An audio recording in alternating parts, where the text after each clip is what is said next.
Okay. Good morning, good afternoon, good evening, everyone. My name is Łukasz Kondraciuk, and I'm the head of election integrity at the European Platform for Democratic Elections in Berlin.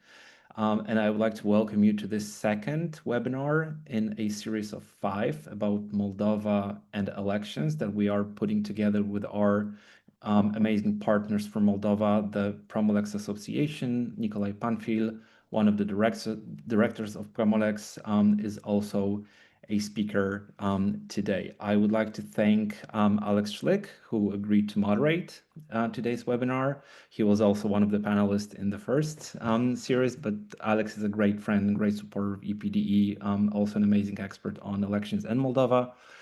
So we are very lucky to have him, and huge thanks to my colleague Matthias Meyer, who helped us put this together, actually put this together from the technical and communication standpoint. We will have a one novelty, which is an online, a live questionnaire built into Zoom. So you will see, I believe, 3 questions pop up throughout this webinar. Those are multiple choice questions. There are only 3, I believe. It would help us greatly if you could just, click on one or more options, whichever is available. That would be fantastic. That will give us clarity on what is needed going forward with respect to the topics of these webinars. So once again, the questions will pop up. There's no need to do anything. Just click on the answer, and that will do it. I would also like to stress the fact that we had well over 100 registrations for this webinar, which is absolutely remarkable given how technical it is, but that only underscores our conviction that and belief that Moldova and elections in Moldova are the topic within our community this year. This webinar will be recorded and posted on YouTube, and this webinar is not going to be interpreted, so it will be available only in English. With that, I'll pass it over to Alex, and enjoy the webinar, everyone. Thank you so much for joining us. Thank you very much, Łukasz. It is a pleasure and a privilege to be part of this webinar and to be moderating it. I'm privileged to be joined by the big names in the world of elections and the big names in the world of Moldovan elections. And the purpose of our seminar is to discuss in very rather general terms, the approaches to election observation, the methodologies for election observation. And I think one of the important elements of this webinar, of these webinars run by the EPDE, is that they bring together representatives of both the international observers and the citizen observers. And that's always an interesting mix. It's an opportunity to compare notes. And I would want to also mention that in the declarations of principles, both for the citizen and international observers, there's a very clear point that we do recognize that methodologies of different organizations can vary. We are guided by the same principles, by the same fundamental approaches to observation, but we do have our own differences and we respect them. We do not aim to all have the same methodology, but we do aim to learn from one another and to listen to one another. The communities of citizen and international observers are also in a perpetual discussion between the two communities, because I deeply believe that there is a lot to be learned by the internationals from the citizen observers and vice versa. And I hope that this seminar will be a good opportunity for that as well. I think the reason it is also happening in the context of Moldova in the upcoming elections, the September elections are looming, and it's 2.5 months to go. And the reason we're interested in talking about the methodologies for observation is because the 2024 presidential election and referendum in Moldova has underscored very clearly that there are some elements of the electoral process that are challenging our abilities to analyze, to draw conclusions, to report, and to address very clear recommendations on how things could be improved. The situation with the electoral corruption in 2024 was such that it actually changed the very nature of the debate in and around the electoral processes of Moldova. Now, it's not uncommon to have people in uniforms joining panels of election experts to talk about political finance. That's not very common in beyond Moldova, but my gut feeling is that it might become more common with the securitization of election, with the topics such as hybrid threats to elections. The discussion on that is ongoing. The reality is changing quite rapidly, and the adversaries of the democratic elections are creative. And the premise of this webinar is also that the international and citizen observers also need to be creative in how we address the challenging environments right now. Without further ado, I'll be moving on to the speakers. I will ask the speakers to have 6-7 minutes for their presentations. We would want to leave sufficient time for the questions and answers. I want to welcome the attendees as well. I've just browsed through the list of attendees, and I can see a lot of familiar names from the world of election observation. I can see a lot of names familiar to me from Moldova as well. And that is quite encouraging, that it's not only us talking amongst the observers, but we're also talking with the citizens of the country that is in the focus. Once again, as Łukasz mentioned, we encourage you to use the poll to answer the questions. It will help us both improve the future webinars of the EPD, but it will also shed additional light on the topic that we are discussing. As I said, without further ado, let's move on to the speakers. The first on my list is Nicolae Panfil, a good and dear friend. He's a director of monitoring democratic processes with Promo-LEX. Promo-LEX is a fundamental element of the democratic fabric in Moldova.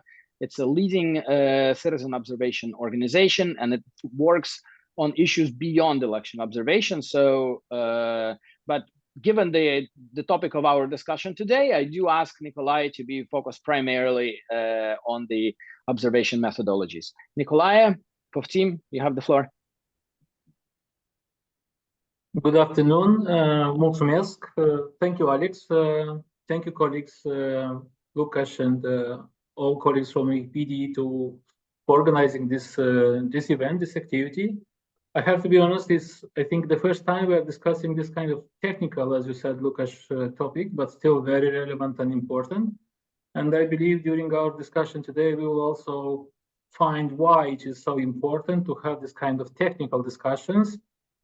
And I will give you a hint is about the challenges that we are all facing.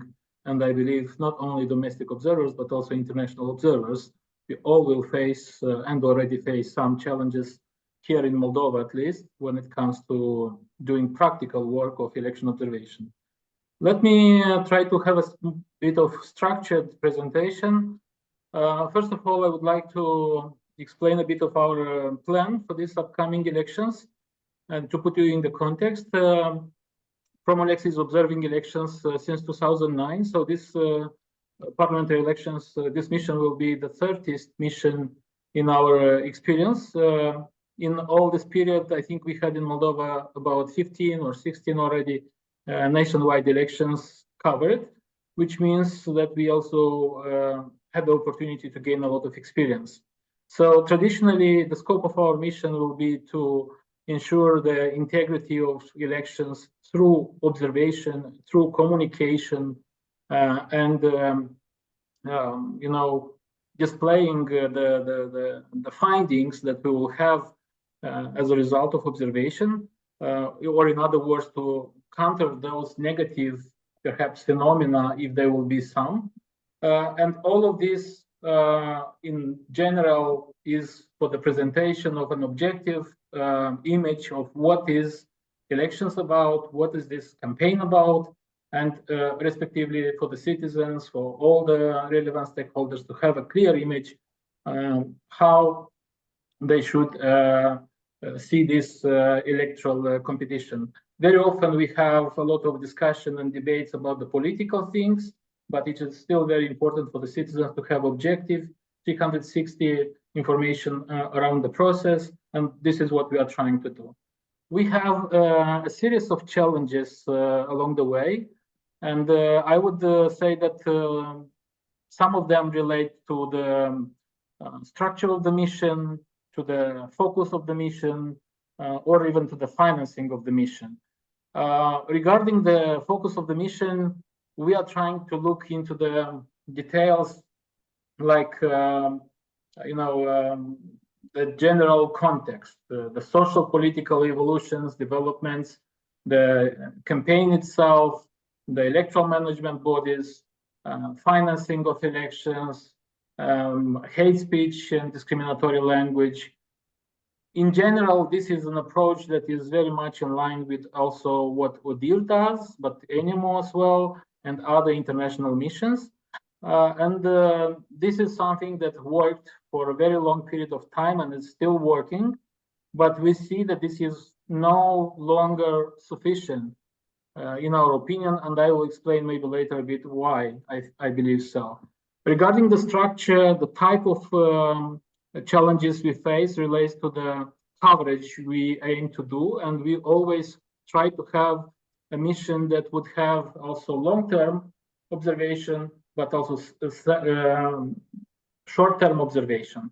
When it comes to the long-term observation, here we expect, or we usually have issues with recruitment and training. Fortunately for us, at the stage as of today, we have completed all the recruitment process within the mission. We are ready to start soon. But when it comes to the training, this is a bit of a challenge because, as usual, there is a lot of information. There is many new people, newcomers in the team, and yeah, it is a challenge to basically give so much information in just like 2 or 3 days of training as we do. Another challenge in this regard is also to ensure the neutrality and independence of our observers. And this is solved in our team through the code of observers. We have a contract with each observer, and the contract also contains a code of election observers, which is in line with the code established by the Global Network of Domestic Election Monitors. And this is a tool.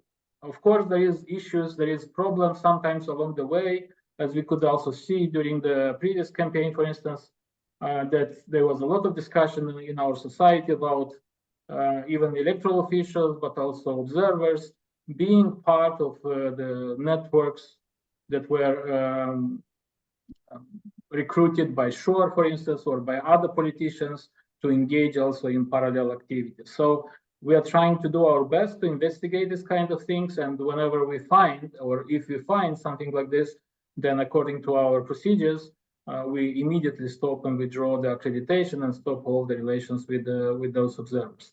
But of course, this is not all. I mean, we also experience attacks and disinformation on the mission and on the observers. Another challenge is also sampling observers for the E-Day. We do not have resources to cover 100% of the coverage, although we did in the past monitor more broadly, like covering all the country. But for the recent years, we did a sample-based observation. And here a challenge, I would say, is in Moldova, at least in our case, is to really find a way to work, to collaborate with some really good specialists in statistics, in sociology, to have a very good sample, because this is further used for the counting of votes, for the quick count of results. Regarding the financing of the mission, Nicolae, yes. 1 minute, please. Yeah. Mm-hmm. Regarding the financing of the missions, the challenges are in the past already, but I would say that especially after the decision of the OSCE of the United States to close the OSCE, in our case at least, this is some factors that add a lot of uncertainty. We have coverage for this election observation, for this mission, but not for the next years. And as you may know, Moldova almost has elections in every year. So regarding the data collection, statements, and so on and so forth. As I promised, there is a few areas, new areas for observation, which adds new challenges, like third parties monitoring, social media monitoring for the coordinated or inauthentic behavior. I would say even the abuse of administrative resources is becoming a challenging aspect to be monitored. First of all, because there is so-called false start of the campaign, which is even now going on already in Moldova.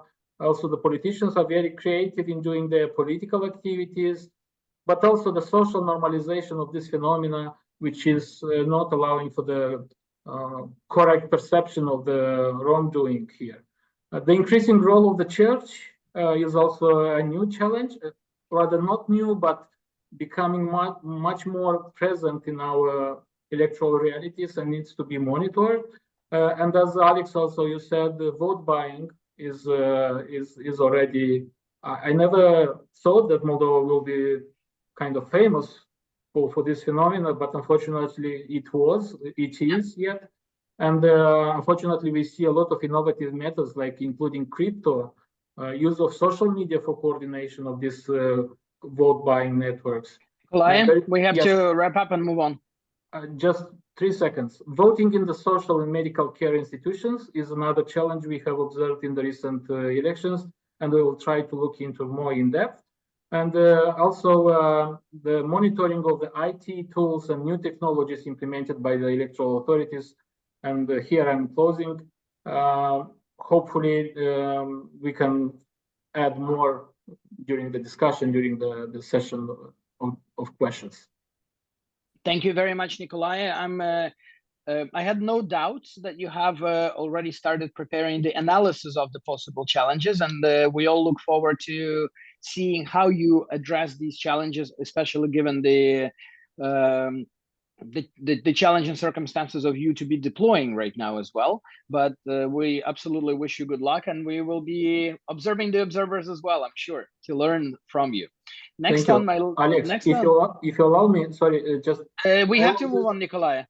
Just allow me to say, on the 22nd, we will be launching the mission, so it's not that far. So you're right. So it's very, very soon. Next on my list is Vittoria Zanellati, OSCE ODIHR, Desk Officer for Moldova. I'm very pleased to welcome you here. It will be no secret to anyone that I hold ODIHR very, very close to my heart. I can recognize that office somehow, and the very place that I worked at as well, probably. You're very welcome, and we look forward to hearing from you. We understand ODIHR is already preparing to deploy the mission. What are the possible adjustments, possible changes to the methodology that you are thinking of ahead of this election? Okay. All right. Good afternoon, everyone. And first of all, thank you very much to the organizers for inviting me. It's a pleasure to be here. As you say, Alex, indeed, we are already preparing. The recruitment for the mission is ongoing, and we will deploy in mid-August. So it's very close. I mean, we are not thinking of particular adjustments to our methodology. As you all know, we have quite a robust methodology which has been developed over the years to address developments in the field and modern challenges. But I understand from your introduction that there may be an interest in hearing more how we observe a number of challenges that Moldova may face and that definitely faced in 2024. As you know, our report noted that there was credible evidence of interference from abroad, including illicit foreign financing and the spread of disinformation campaigns. And of course, through our mission and through our methodology, I mean, of course, I'm happy to elaborate more in the Q&A, but I can just briefly say that we focus on providing an assessment of the extent to which the state is prepared in detecting and addressing these issues in the campaign. And if there is an investigation ongoing or if any case arises, we analyze how these cases are handled by the competent authorities. The practical implication of these, which was also the case in 2024, is definitely that the spectrum of interlocutors from law enforcement agencies that we include as primarily interlocutors has slightly expanded. So, you know, we would have exchanges with agencies like, well, the intelligence services, but also the prosecutor's office and the national police, which, you know, was not necessarily the case before unless needed. In addition to this, I was also asked to talk a bit more about our methodology for deployment and for reporting. So just very briefly on these, as you know, we, in the case of Moldova, we usually deploy full-scale election observation mission, which include a core team, but also long-term observers and short-term observers. The creation of a deployment plan for election day, it's basically a responsibility of the core team, but in these, of course, a key role is played by our by our statistical analyst, because he's kind of responsible for making sure we were able to observe a sample of polling station which is statistically relevant. And the plan is done to ensure a broad geographic coverage on election day, but also balanced representation between urban and rural areas. And we try, of course, to avoid duplication of work by observers, our own observers team. So in particular, we apply a principle of randomization, whereby we ask our short-term observers to randomly select the last polling station they will be observing, so where they will be observing counting, and they build their election day route based on that final point. In terms of reporting, as you know, we have our methodology is both qualitative and quantitative, and maybe one change compared to previous elections in Moldova was that last year we switched from paper form and digital pen to you know, phone and phone application for our data collection, which is something that ODIHR is using consistently from last year. And I mean, that was personally my first experience with this application, but I do see that they are more user-friendly, both for us to manage, but also for the observers themselves to use. And the last point I wanted to make, it's mostly on cooperation with other group. As you know, a key component of our methodology is cooperation with the citizen observers throughout all the phases of the election cycle. But in particular during the election process, we maintain regular communication with the citizen observers, both at the national and regional level, to exchange on our respective analyses of the situation in the country. But also, more importantly for us, these missions are an opportunity to take stock on the status of implementation of previous recommendations. So we particularly value the perspective of citizen observers on this topic as well. During the election process. But of course, there's limits to what we share with them. So very often I'm asked about our deployment plan and if we can share this with partners and citizen observers. And of course, this is something that we usually don't do because it will put limits to what we are doing and it will mess up with our statistics, basically. I hope I stick to the time. Thank you very much, Vittoria. Really appreciate it. And I think I want to particularly highlight what you've mentioned, the broadening the range of interlocutors from the law enforcement. I think that it's a great idea. Working here in Moldova consistently, I can already see how much more the law enforcement is involved. And I will be making no surprises here, but they are very open to cooperation and because they really, really care about maintaining the democracy in this country. The next on my list is Richard Klein, Director of Elections Programs at NDI, National Democratic Institute. Pleasure to have you, Richard.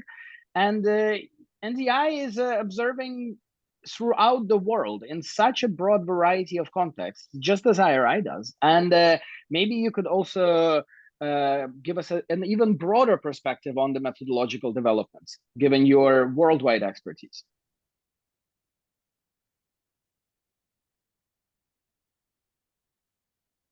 You would think at Yeah, this point here, I here. would remember to unmute myself.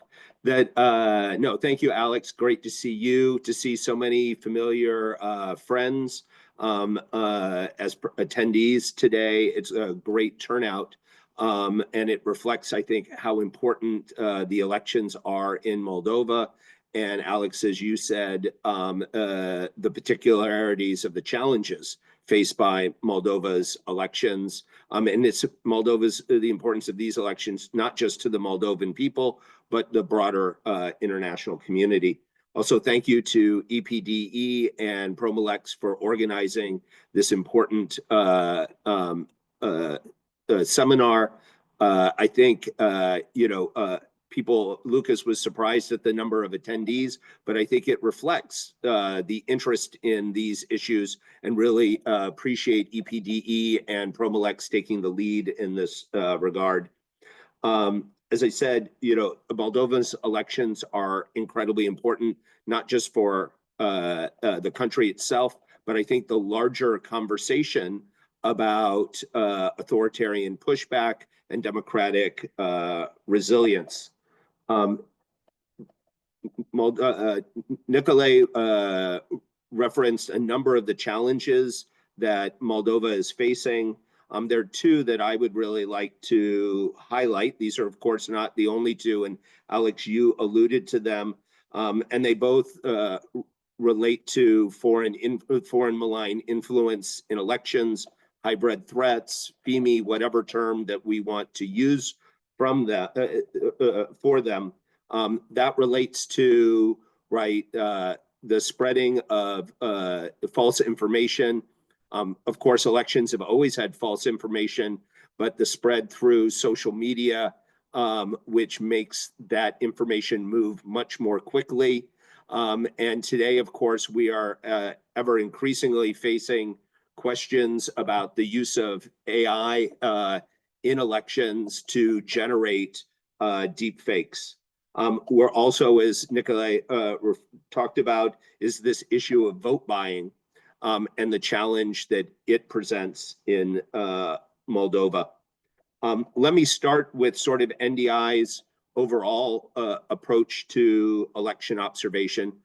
We believe first and foremost that the most important observers are citizen observers. NDI spends most of its time and energy supporting groups like Promo-LEX. We are honored to have worked with Promo-LEX in the past. That in the long run, countries should be able to conduct elections on their own and be able to solve and address their own challenges. And that means the development of vibrant citizen organizations that are able to monitor elections in their own country. I think that if we look at the past 40 years, one of the most important democratic advancements that we can look at is the rise of citizen observation in almost every country around the world. And so NDI's approach very much relies on, not just coordinates with, but relies on impartial and credible citizen observers like Promo-LEX to inform our observation efforts. For the 2024 presidential elections and referendum, NDI's observation effort was done in coordination with IRI, and very happy to have Jess here who will talk about their efforts. Sometimes we do joint missions together, or have in the past. I'll come to that issue. But other times we coordinate. For that election, one of the things that NDI did, not just in Moldova, but we do around the world, and we will be organizing a pre-election assessment mission. These pre-election assessment missions are high-level activities that try to focus international and domestic attention on critical issues well before election day.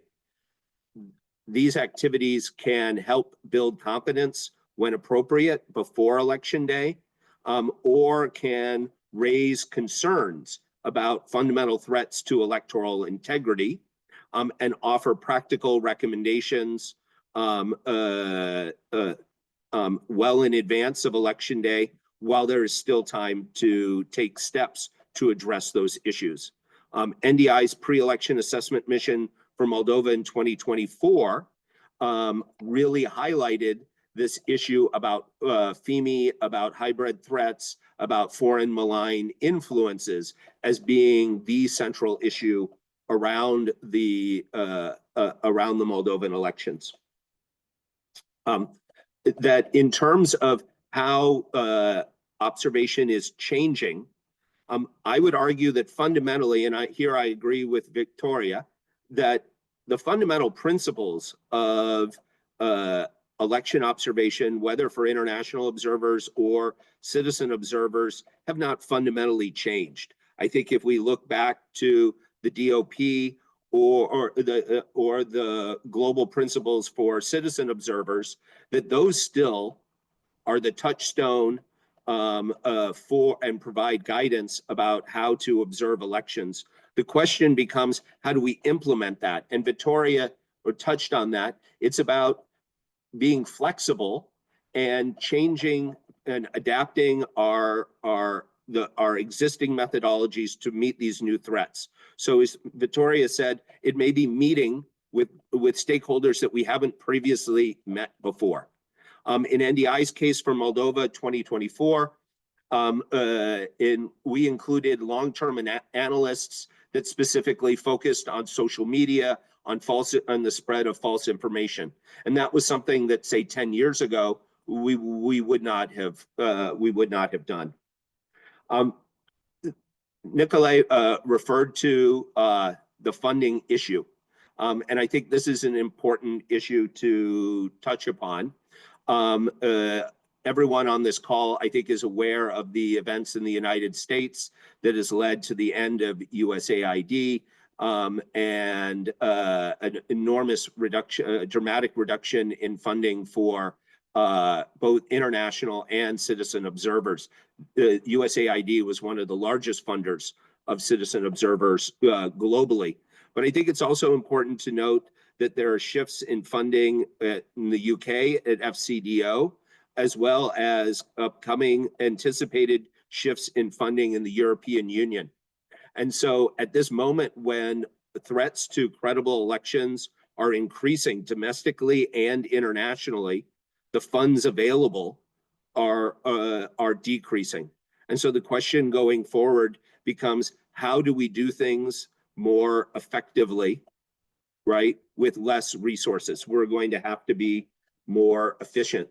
For NDI, the impact of the cuts at USAID are twofold. Globally, we have had to reduce our staff by 70%. We went from about 1,200 people to 400 people globally, and we went from about 60 offices to about 12 offices. I'm happy to report that we are still active in Moldova, but we had hoped to observe the elections in 2025, the parliamentary elections, because we see them absolutely as critical, and NDI will not be able to observe the 2025 elections. Also, we were, of course, everyone tries to get their final reports out in a timely fashion and to conduct post-election trips to the country to launch the report, but also to engage with stakeholders. NDI has not been able to do that for the 2024 elections. Our final report is still not out, and it is caught up in the event with USAID. Alex, I'm sure I'm running out of time, but let me just very quickly close with 2 points. You know, international or citizen observation is about observing. It is about identifying and problems and deterring them, but it is not fundamentally about combating challenges to elections. That is the role of other stakeholders. But I do want to talk about two initiatives that NDI is working on beyond election observation. So one has been, right, supporting research on understanding the role of false narratives in elections and the importance in the Moldovan context of, right, providing credible alternatives, right? Research shows that it's important for citizens that it is more valuable than trying to counter false narratives provided by, particularly on Russian stations, to enhance the quality of accurate information that is available in Russian to Moldovan citizens. On the issue of vote buying, NDI is supporting a local network of organizations to engage in voter education. Research again shows that what's most effective is face-to-face, door-to-door campaigns, and that tying vote buying to that is a corrupt practice, and that is a way at potentially trying to address this issue. But that, of course, goes beyond international or citizen observation. Thank you, Alex.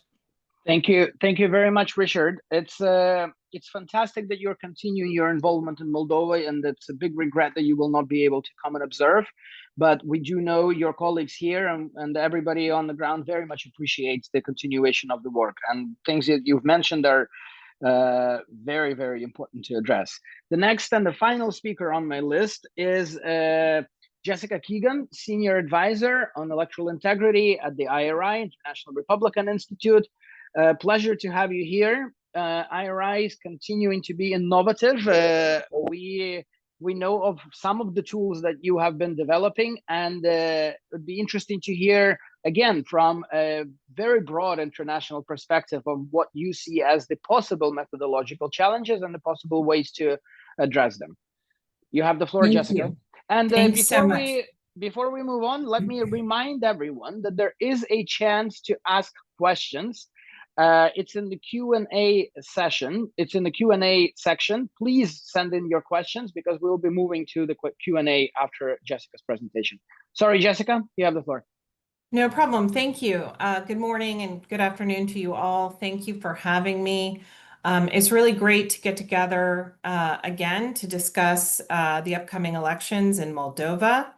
I wanted to talk a little bit about IRI's methodological approach in 2019 and the approach that we took in last year's presidential and referendum elections. And then a little bit about our general framework for understanding foreign influence in elections and what we plan to do for this year. IRI's first international election observation mission was in 2019. That was the first international mission to Moldova, and that was obviously the last parliamentary election. And we had quite a robust international mission. It spanned 4 months. It included long and short-term, long-term analysis, deployment of long-term observers across all the districts, and nearly 50 short-term observers on election day.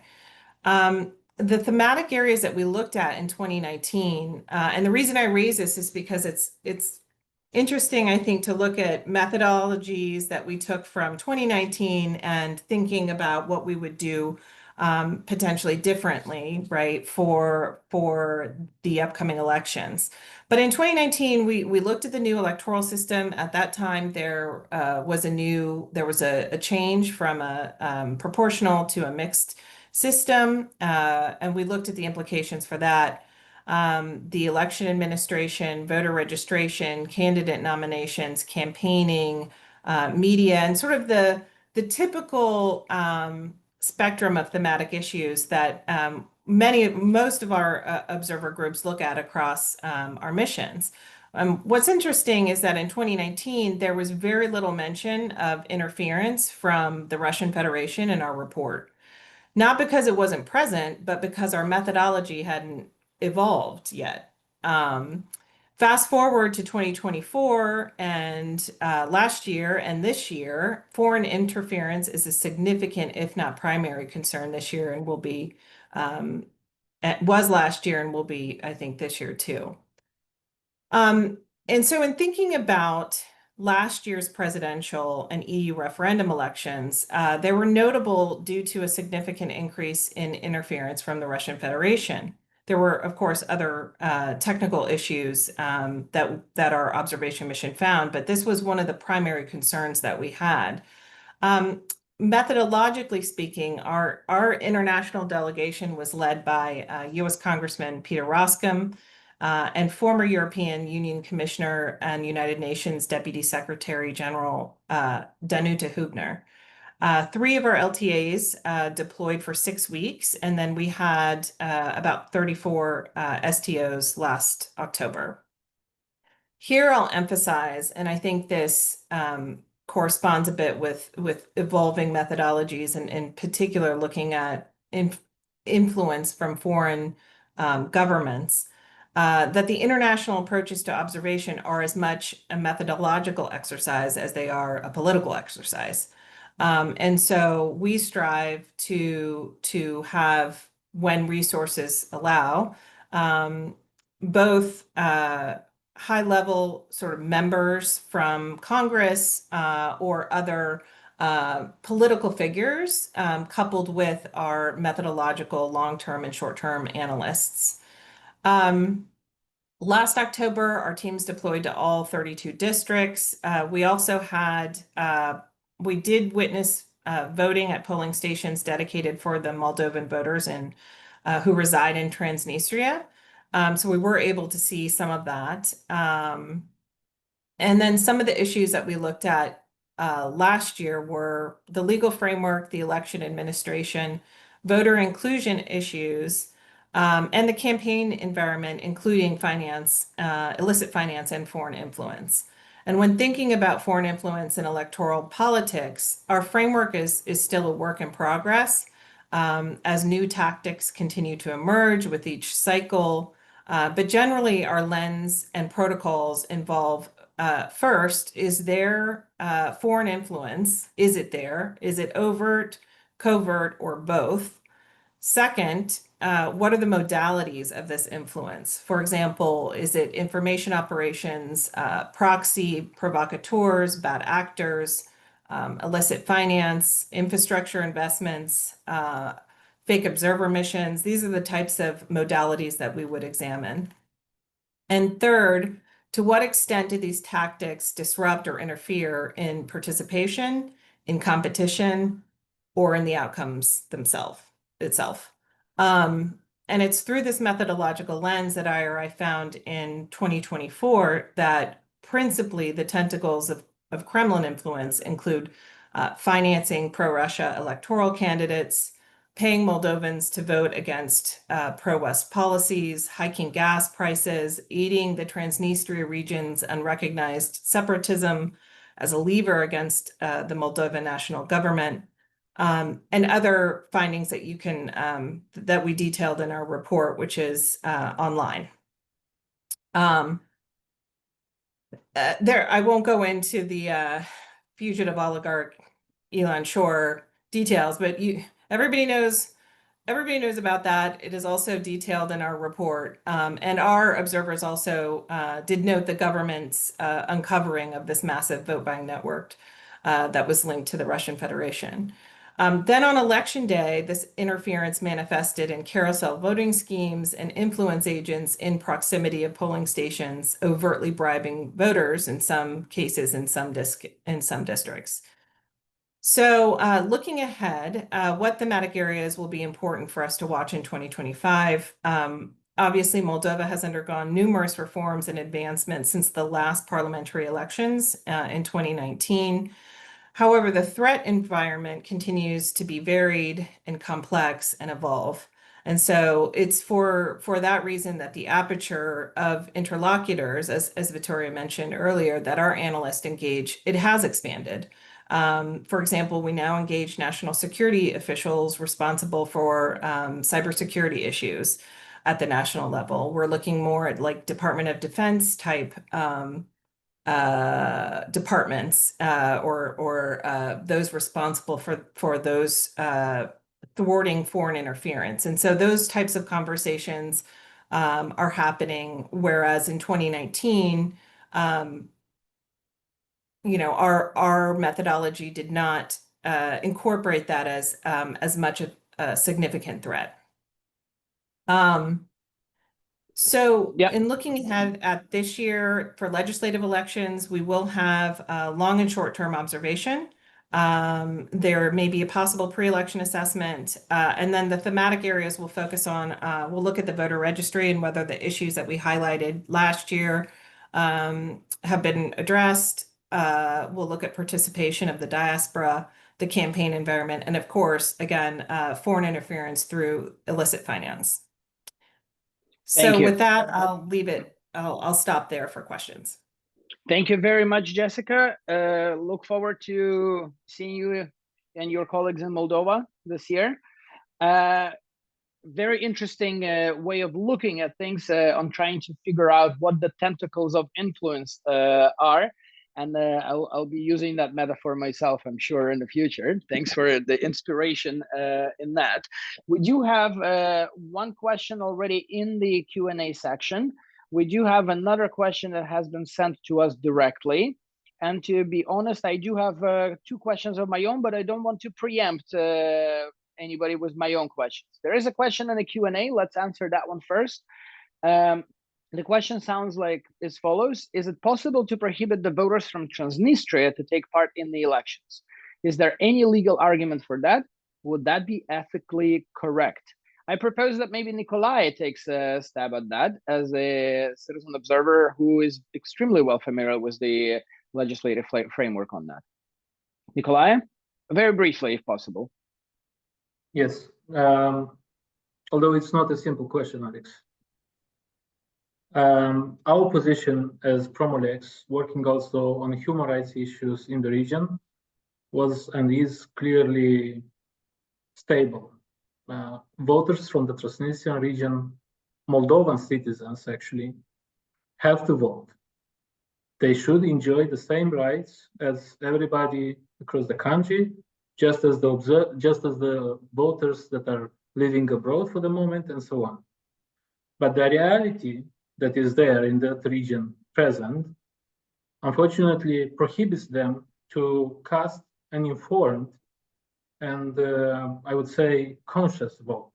We have seen very often people just coming at the polling stations, staying in the line and asking each other whom to vote because they didn't know the candidates. And this is because they didn't have access to the politicians, to the candidates, the campaign, to the media, etc. That is why we are emphasizing all the time in our reports that it is very important to see to ensure access not only on the election day for these people, for Moldovan citizens from the region to vote, but also access to the full campaign period. There is no standards, as we know, for this kind of situations, although there is some people, some experts here in Moldova that tend to quote some decisions even of the Constitutional Court, referring to the fact that the region is occupied by the Russian Federation, and then you cannot have elections in the occupied territories and so on and so forth. But as we can see from the government point of view, from the authorities' point of view, there is no official steps taken into this direction. It's just discussions. And very much this depends also, Alex, on how the situation actually evolves in the region and how the politicians, so-called politicians and the administration from the region is also engaging in the campaign, because we have seen in the past also attempts of the authorities, to engage by actually, helping some politicians from Chisinau, for instance, or helping Russian Federation to bring people to vote and to vote in a certain way, and so on and so forth. So I would say it's a very complex topic, and it's always a challenge. No, I think you're absolutely right that participation is linked to citizenship, and it's a very clear, international standard for that. But it's also good that you highlight that participation should be meaningful. So some ways to familiarize with the candidates to receive the messages in the campaign is also fundamentally important. We do have one more question that has been sent through the chat rather than the Q&A. let's deal with that one very quickly. Essentially, the question is on the topic of the use of administrative resources by various parties. The person who asked the question says that there seemed to be a lack of understanding or some confusion of the parameters of what this does and does not entail. So is there a common understanding or greater clarity on what this is, the use or misuse or abuse of administrative resources? I might want to put that to Vittoria rather than anybody else, because there is the very specific paper on that, on what that entails. So maybe very briefly for you, Vittoria. But Richard and Jessica, I do have a question for each one of you as well. Yeah, thank you, Alex. I mean, maybe I'll answer these by referring to what we also observed last year during the past election, and by referring to the recommendation that we put forward for Moldovan authorities, because indeed our past report refers to a number of instances of misuse of administrative resources, which suggest that a number of representative of political parties, but also representative of state institution, took opportunities. Well, basically, they were often campaigning while being on their official duty, and our report refers to many such instances. And I'm not sure whether it's a lack of understanding, but for sure what we noted in the case of Moldova is that there is a need on elaborating more the legal framework on this aspect, particularly on making sure that those provisions that relates to the separation of official function and party or campaign activities for public dignitaries are much more clearly elaborated. And this is something that we have noted in several reports in the case of Moldova, not just in the most recent one. Thank you. Thank you very much. And I think you touch upon a very important issue, that the topic of use of administrative resources is regulated quite differently in different countries. And the domestic legal framework may address this topic quite in a variety of ways, because the contexts are also quite different. So that might create some impression for the observers of the observers that we use these terms slightly differently in different places, but that's because the contexts are quite different.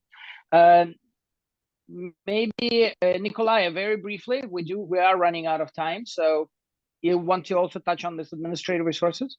Exactly, because we also reported a lot of cases like this, and I would just want to add to what Vittoria said.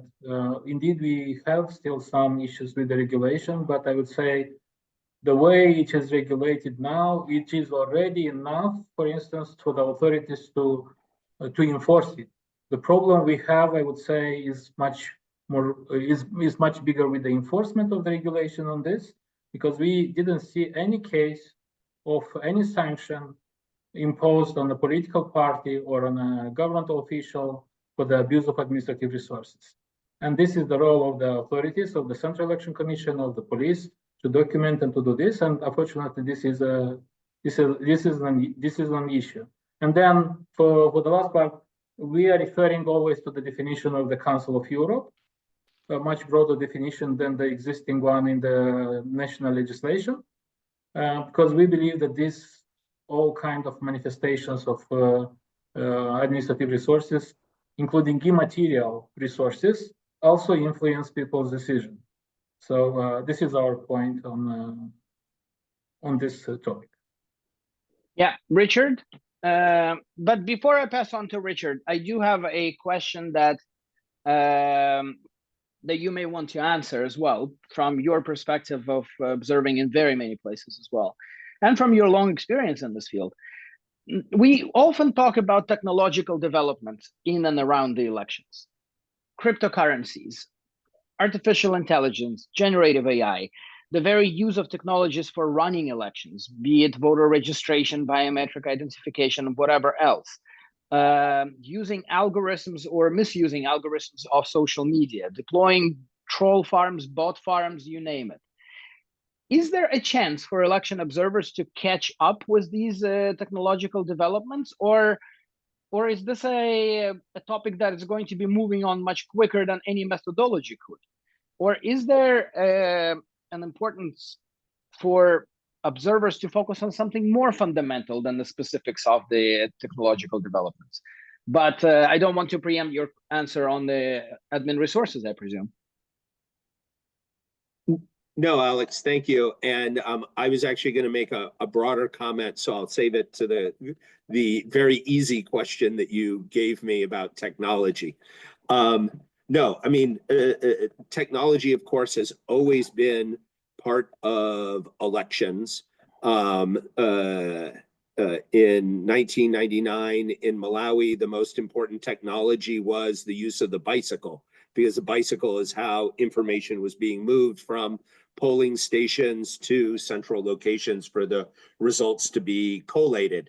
The issue today, of course, as you rightfully point out, is that the role of technology in elections is increasing in a dramatic fashion, and the change in technology is moving exponentially. I think this goes back to a little bit of point that I made earlier, which is, on one hand, we do need to adapt. And so it's about changing who we interact with, and it is about changing the kind of technical expertise that we employ within our missions. I'm speaking both for citizen observers and both international observers, but also citizen observers. You see more and more citizen observer groups who typically come from a human rights background, going that we need to have people with a different set of skills. I do think, again, though, that it is not about fundamentally changing the framework for observation. I think that understanding and assessing elections in terms of their transparency, their participatory, how participatory they are, and how accountable they are, still provides us with a valuable framework, and that we don't need to be, if you will, chasing every single innovation. That also we rely on, as Victoria sort of pointed out, and Jess, that we rely on important interlocutors. That, right, we are not the ones always directly observing everything ourselves. That is impossible, particularly for international observers. But how do we understand how actors are using this technology? I would also say that, right, observers use some of these technologies themselves. Observers have used chatbots to help train observers. Observers have used machine learning to assess the accuracy of official results by analyzing publicly available results forms on the internet. And so we also use these technologies. What I think is an equally important issue that I don't have the answer to, Alex, is, and what I was going to raise on the state resources, but I'll raise it related to technology, is that when elections are being manipulated through, Nicolae referred to the parallel PRVT, or, right, the quick count or PVT to verify election results. When the challenges to elections are on election day, at polling stations, or during the tabulation process, when we can quantify what the number of votes are that influences the outcome, we can then very much talk about whether the results were ultimately credible or not, and whether they reflected the will of the people or not. The problems that we are talking about in Moldova and in this conversation, and the great questions in the chat and the Q&A, are predominantly questions about the pre-election process, and where it is very difficult to quantify what the impact is on the elections. And the question then becomes, right, to what extent are there cases where an election should not be seen as credible, before election day even happens because of all of the malfeasance before election day. But also we look at Romania, and I know the focus is Moldova today, but we look at Romania and it very much looks like an election was annulled largely because of the outcome of the election rather than the conduct of the election. And so it becomes very a dangerous and slippery slope about how are we justifying the the impact that these, how are we defining the impact on these elections, and how are we not looking like our statements are based on the outcome rather than the conduct of elections? Over. Thank you very much, Richard. And we will be concluding, but I do want to pose one of the questions in the chat to Jessica. I know that the IRI has been working quite and continues to work on the topics of misinformation, FIMI, and is in touch with the social media platforms as well, just as many of the international and citizen observer groups are. We do have a question on what measures are in place to prevent misinformation and foreign interference during the Moldovan elections, especially on social media.